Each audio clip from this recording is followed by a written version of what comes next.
This is Katie Schell. I'm an intuitive healer and spiritual counselor, and I work with several modalities, including astrology, aromatherapy, embodied movement, and doing various energy work.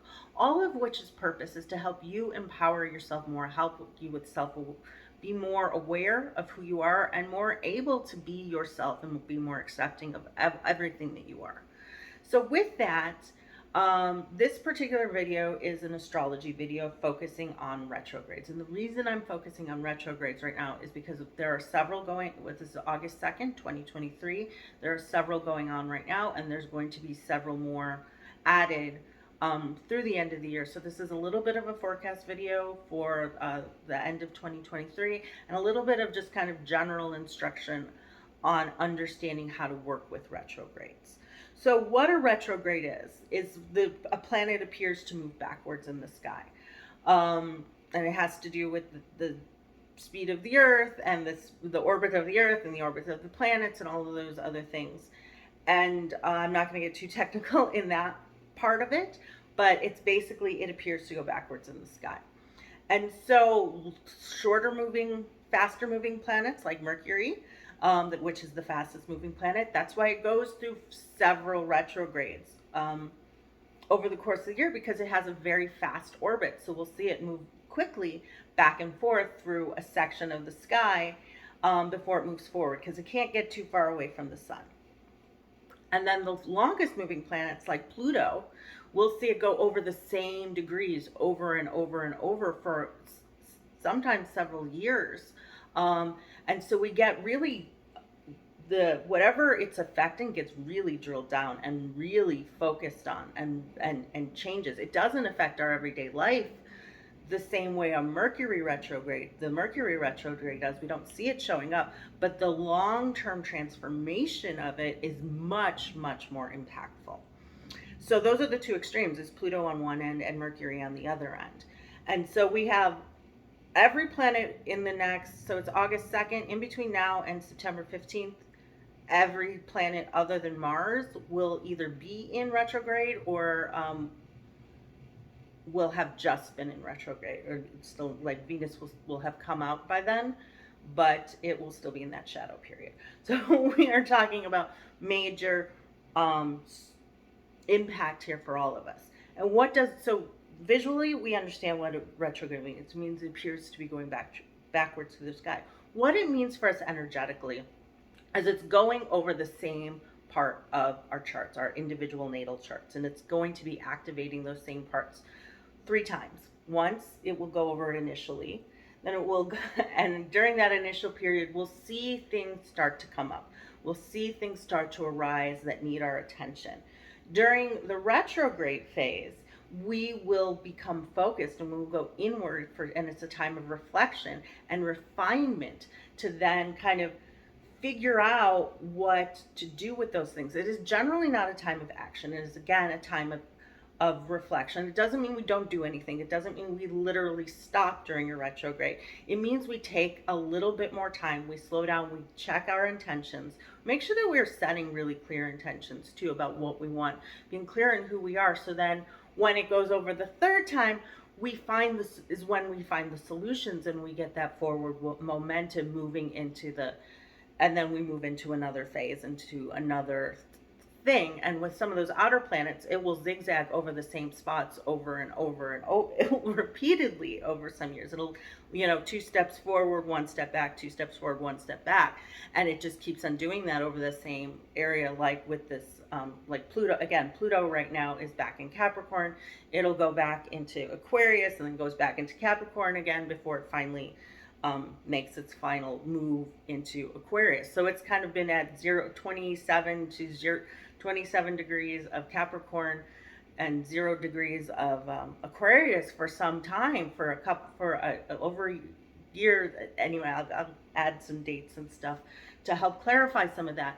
But so we get with that Pluto, it's about breaking things down so we can build them up, so we can create things, especially again with this Pluto Capricorn into Pluto Aquarius. Pluto Capricorn is all about breaking down structures, top-down structures, patriarchy, breaking down the patriarchy, all of those things that are very linear and very authoritarian based structures, and moving into this new Aquarian stage, which is going to be about innovation and changing, but we have to change things in order to come into them. And so we see all of this kind of turmoil right now happening around governments and corporate structures and all of these other, and the patriarchy. The Barbie movie just came out, and that's one of the themes of it. It's an entertainment, it's a fun movie, but it also is really kind of drilling in emphasizing these changes that we are needing to make and that we are being pushed to make. And so that's like that Pluto thing. So then coming back, today is again August 2nd, and then we move into Mercury shadow. Mercury doesn't go until retrograde until the end of the month, but it does hit that shadow phase right in the next couple days. Today's the 2nd, it will be shadow phase on the 4th. So you'll start to see those hiccups happening in your communication. Who am I talking to? Where am I talking to?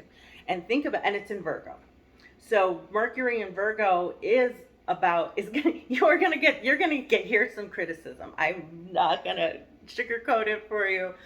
You will feel criticized, and you will feel everything that you say is, you may feel like things that you are saying is wrong, and people will be nitpicking, because that's part of the Virgo energy, is noticing things. Mercury rules Virgo. Mercury also rules Gemini, but this is the Virgo part of it, which is the noticing things. It's the mind. Whereas the Gemini part is the talking and the curiosity and the learning part of it. Virgo is the understanding and the taking in information and knowing how to fix things and wanting to fix things, because it's, again, as I mentioned in several of these things, my sun is in Virgo. And so this will be affecting me. This will go over my sun. It doesn't, however, go directly on it. So we want to, another thing to be aware of when we're looking at the retrogrades is where it stations, where it stops, because that's where the biggest focus is going to be. It's going to stop, turn around, and then stop and turn around again. So those two endpoints are going to be the people who have placements on those. Again, with the Virgo, so it would be Virgo or any of the other cardinal signs. So Pisces, Sagittarius, and Gemini. And so if you have, and I will put the degrees on there in when I do the editing. But if you have anything, I believe it's from 8 to 20 to 21, because I know somebody who's got several activations with several of these retrogrades, with things stationing direct on her chart. So it's going to, but for me, it will pass over my sun, but it's not stationing on it. So I will have some impact on my ego, on how I present myself, it's in the 2nd house for me, so on how I spend my time, money, and energy. And so all of those things are going to be impacted by this Mercury retrograde. But because it's not at either endpoint to me, it's going to have less of an impact than it might have at somebody who's got either at 22 Virgo or at 8 Virgo. And so all of this stuff kind of goes into why it's a good idea to look at your chart or get a reading. I do offer these new moon mini readings now that are like 10-15-minute readings for really cheap, like $25. But I only schedule them for one particular week a month, and it's to answer really quick questions about something that is kind of currently occupying your mind. Otherwise, longer readings are great to really get into depth, but to kind of just see where these things are going to impact you, this is a great way to do that. So there's that. Anyway, so that's the Mercury in Virgo. Then we have, and I didn't want to, and that's a good example. So that is the fast example and the long example in here. We have the Virgo. Currently we have that Venus retrograde in Leo. Venus retrograde in Leo is about relationships, about how we shine, how we are generous in relationships, what we are willing to give in a relationship, and how we are ourselves. And again, Leo is about shining. Leo is about generosity and sharing things. Leo rules the heart. So it's about how we share ourselves with the people that we love.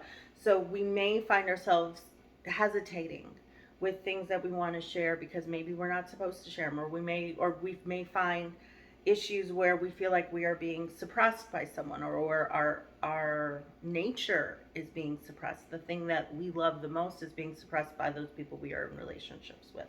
So all of those are going to be issues that can come up with the Leo retrograde. Venus and Leo retrograde. Each one of these retrogrades, interestingly enough, stays in its sign. A lot of times you'll see a retrograde, other than Pluto going between Capricorn and Aquarius, but all the other ones stay in one sign. And so we then move into Jupiter is in Taurus, and so it's going to be about expansion.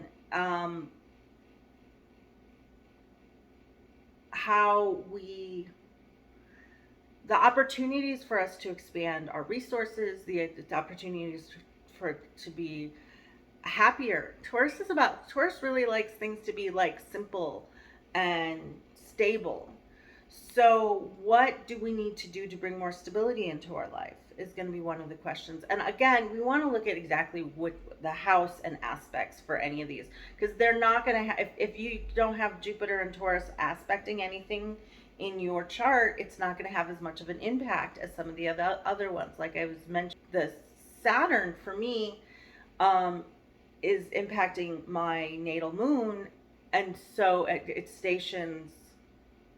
will station direct almost exactly on my natal moon. So that is going to be the stuff involving Saturn is going to be the most impactful for me. The stuff involving Jupiter, I don't have a lot of stuff. I don't have any activations during this, or major activations at either direct or the retrograde. So it's not something that I'm paying that much attention to for myself, because it's not activating anything. It's not particularly activating for me. So that's one of the things that we will pay attention to. But everything is about going within. Everything is about reflecting, refining, and then redoing and growing. Everything is about growth. I'm an evolutionary astrologer. There's no wrong way to do things. And it's important to remember that as we go through these retrogrades, because mistakes will happen. We will trip over things. Things will look bad or wrong. But those are only there to help us figure out what we do want, what we do need, and for us to facilitate our growth. So it's important never to get stuck in whatever thing it is, or to get all doom and gloom about, everything is in retrograde, so everything's going to be terrible. It's not what it's there for. It's there for us to stop, pause, refine, and transform and grow. So let's see. And then we mentioned Pisces. So we've got two in Pisces. The Saturn in Pisces retrograde. It's about responsibility. It's about compassion. About how are we responsible for other people's emotions? What are we willing to give in order to take care of other people? Are we noticing the things that are bad out there, and what are we willing to do in order to support them or change them? This is very humanitarian sort of altruistic sort of placement. Is figuring out, again, Saturn is about responsibility, Pisces is about kind of global understanding, as well as emotional and spiritual awareness. And so all of those things are bringing those things together and figuring out what it is, again, we really want to be responsible for, how we can be learning how to be compassionate. And I have a whole video just on Saturn and Pisces, but in the retrograde part is, what are we ready to let go of? What are we ready to move? In order to be more responsible, sometimes we have to let go of things that don't serve us. It's like weeding. It's one of those things where we're weeding things out in order to let the things that are most viable grow. And that's part of this retrograde, especially with the Saturn part of it. Neptune also in Pisces. This is about dreaming. This is about spirituality in general. This is about removing delusions, removing kind of taking off the veil of things that we thought were true and really aren't, and letting us find new truth, new awareness, and greater sense of spirituality, greater sense of self, greater sense of collective consciousness, because we no longer are deluded by things that are not true. And so that's part of the Neptune in Pisces retrograde that we are currently in. Let's see, Neptune, Jupiter, Chiron and Aries, Chiron and Aries. So anybody who's at their Chiron return this is gonna be impactful for you. Chiron return happens around 50, 51, depending on exactly with the retrogrades. It might go over it a couple of times or once, or just again, depending on exactly where your placement is for this. But Chiron is about wounding, but it's about feeling rejected and feeling these wounds because of something about us that is different, that we need to allow it to shine. So we are going to, if you're being impacted by the Chiron retrograde, you're going to notice the things that need to be, that you need to allow yourself to be. Like the things that you've been holding back, the things that you've been afraid to show the world, you're going to have to show them. You're going to have to move past them, or you're going to find yourself kind of huddled in a mass of tears, especially. And so then we're looking at, and then we start to fine tune this by seeing, again, it's hard to really discuss any of this without looking at an individual chart, but just to see what to be aware of. And like I said, I will include the dates and the degrees of everything, so you can kind of look at the impact and where you might have noticed a shift or a change happening. Chiron, Neptune. I've mentioned Jupiter and Taurus. That comes later. That comes in September. Neptune, Pluto, Uranus. Uranus happens at the end of August, and that's about authenticity. So Uranus it can be about sudden jolts that push us into being more ourselves, that are shocking. So it's things that shock us into self. And so it doesn't always feel pleasant. So how are we not being ourselves? Everything really is about being yourself or not being yourself. Whether it's Saturn with responsibility, Uranus with being authentic and innovative, Jupiter, whether about following your own beliefs, taking the risks that you want to, Venus about how you express yourself, how you love, how you care, your relationships, Mercury about how you talk, how you learn, how you communicate. All of these things are going to be about you being more you.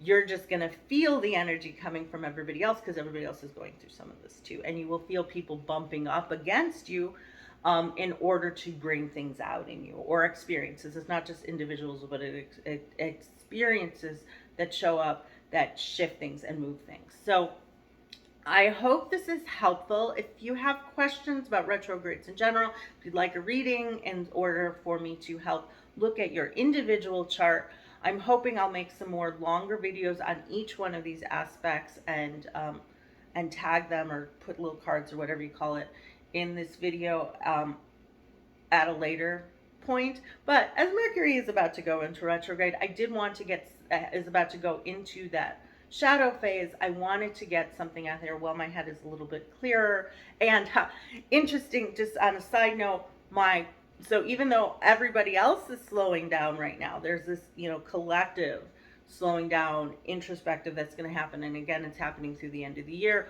Personally, Mars is right on my sun right now, and it's direct. So I'm just like, it's like Mars is action oriented. Mars makes you go for your passions. Mars can sometimes be a little edgy, a little angry, a little frustrated when things aren't when they're not getting what they want. So they tend to go after it. So this is me using that Mars energy for something productive. And I thank you for joining me, and have a great day.